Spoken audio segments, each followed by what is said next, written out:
What's up, everyone? Welcome to the channel, or welcome back to the channel. Today I'm going to review the final season of Power Book 2 Ghost. This is chapter 2 of the Power universe, and you guys know I said the Power universe will be a pillar of this channel going forward. Everything that is out now and things that are currently coming out and things that come out in the future. I'll say it, this is like my second favorite universe on TV, man. Like, other than the Taylor Sheridan universe, 50 Cent at producing these shows, man, he's as good as Taylor Sheridan. Like, in my opinion. Like, especially if you like the, like, he's, like, in my opinion, these are some of the best crime shows on TV. Right? At least the shows that I have watched. So, and I don't give that compliment, I don't give that compliment very often. Like, the two best creatives on TV for the last, like, decade, because Power and the Taylorverse have been around for over a decade, are 50 Cent and Taylor Sheridan, in my opinion. So yeah, but season 4, let's talk about it. This video will have spoilers in it up to Power Book 2 Ghost season 4. Um, um, so please, if you've watched ahead, because I know season 3 of Force is airing right now, please do not put spoilers for Force. That one is next up, and then I'm gonna watch the 2 seasons of Force that are fully out, and then I'll catch up by the end of this week, and or next week, and I'll review the episodes weekly of Force season 3. So, and that's the final season of that show too. But the Power universe is obviously continuing. So anyway, so this is my review of season 4 of Book 2 Ghost. Oh my god. Okay. So where did we end things last? So we ended things with with uh shit hitting the fan, literally, because Tasha shot Monet, and Monet was about to die. So it basically starts off, season 4 starts off with a war between Tahadas and Tariq, and we get introduced to the new villain, which he is tied for me with the new villain is Don Carter, and he's played by Michael Ealy, great actor, and um, uh, and this villain is. Keep in mind, I haven't watched the whole Power universe yet. All of it's out there yet. But so far in the Power universe, I think he's tied for best villain with Kanan. Right? Oh my god, this guy's so good. Because at first, you think he's just a cop with a chip on his shoulder. Because you find out that basically Angela's nephew gets murdered by Tariq. And because Angela's nephew became a DEA agent, right? So he gets murdered by Tariq for trying to stop Tariq, and he doesn't know who he's messing with, and he gets a bullet to the head, and then Poss goes in and says, Detective Carter, and you can tell this guy doesn't fuck around, right? Like, he gets his job done, and that's what you see first. So he's like, Poss, I promise you I will get who killed your son, right? And you and Michael Ealy plays this guy, and Michael Ealy's a great actor. You've seen him in tons of things. You've seen him in Tyler Perry movies. You've seen him in Reasonable Doubt, which is a show I'm gonna review eventually. You see him in like a bunch of things. You've seen him in Terminal List Dark Wolf as a character. But in my opinion, all the things that I've seen him in, because I haven't seen him in Reasonable Doubt yet. I haven't. I've seen him in Terminal List, Dark Wolf, and I've seen him in this. This is his best character. So basically, what this cop is. So Don Carter lost his wife because his wife was a ER nurse, and she got shot when she was walking outside of a hospital, right? And so at first, you think he's a good cop. But, and I'm sure he started off that way as a good cop, but he says we gotta play by drug dealer rules, right?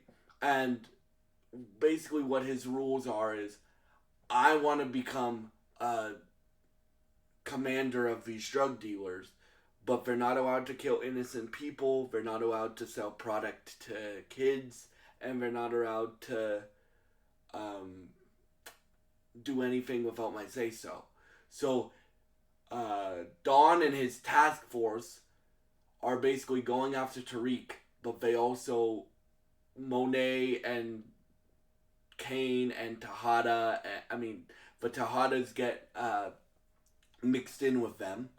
And while that's going on, you have Noma and Kane are married, and then Noma and Monet hate each other, right? And you have Tariq. Like Tariq's arc kind of reminds me a lot of like Ghost, and he basically, not even basically, he does become.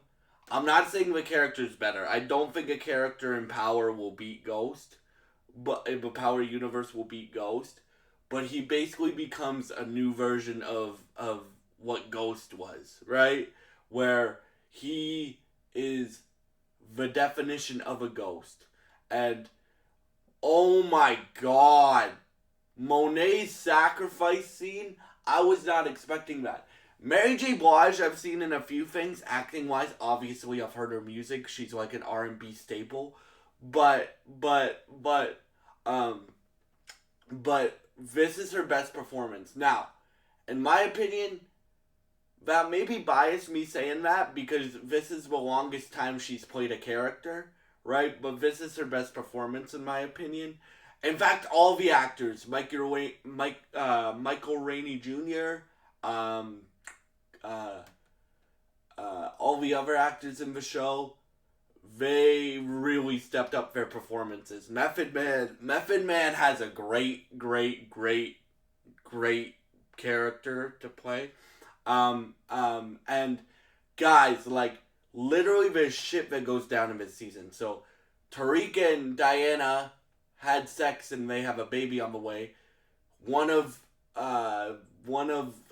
Dawn's lackeys beats the shit out of Diana, which forces Diana to have a miscarriage. So Diana kills one of Carter's lackeys, and he's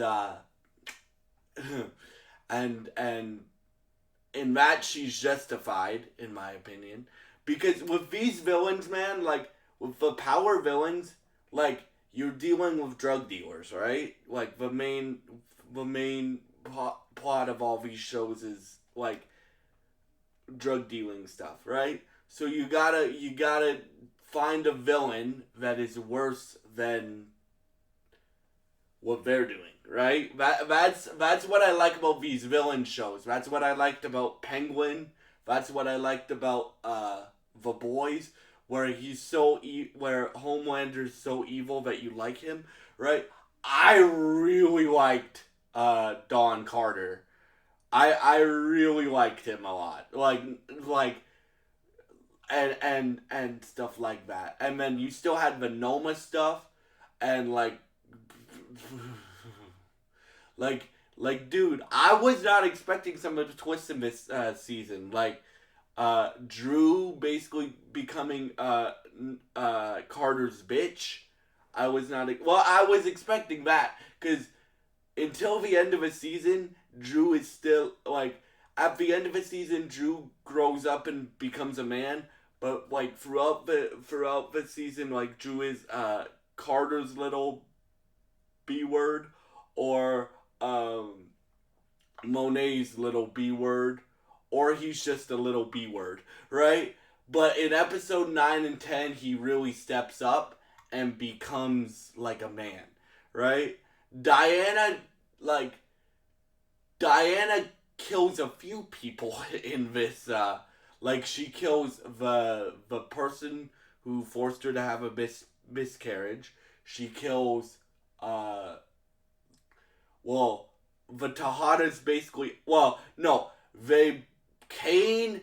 Kane probably has the best arc of the whole. Kane and Tariq, obviously, because Tariq's the main character, have the best arcs of the series. This series, right? Because, like if you guys have been following me while I cover the Power universe, like at the ending of Power, I'm like, I don't know how they're gonna get us to like Tariq, but they did, and and like I cannot wait to see where this goes.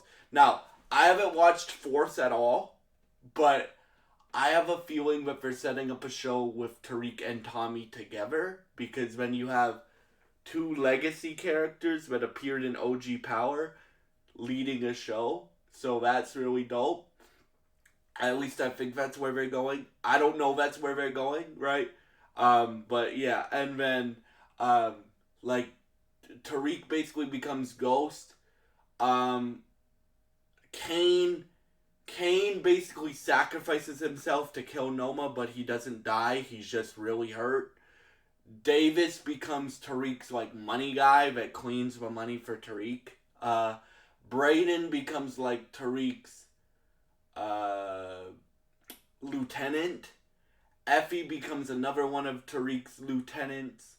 And basically the cops have to leave Tariq alone because he gave them Carter, who was super corrupt, and he gave them like tons of evidence on Carter, like killing a bunch of people, like killing a bunch of drug dealers and um, like some cops, right? Like Rashad Tate's brother dies in this season because he sees that Carter is corrupt and he basically is in the wrong place at the wrong time, and then um, you have a lot more people that are still alive than I thought there would be. Like I literally thought it would only be Tariq and Brayden that are still alive, but bruh, like you have Drew's still alive, you have Kane still alive, you have Diana's still alive. Diana took a twist that I wasn't expecting. Like, I think if we see her character again, I think she's gonna be running the Tejada family business.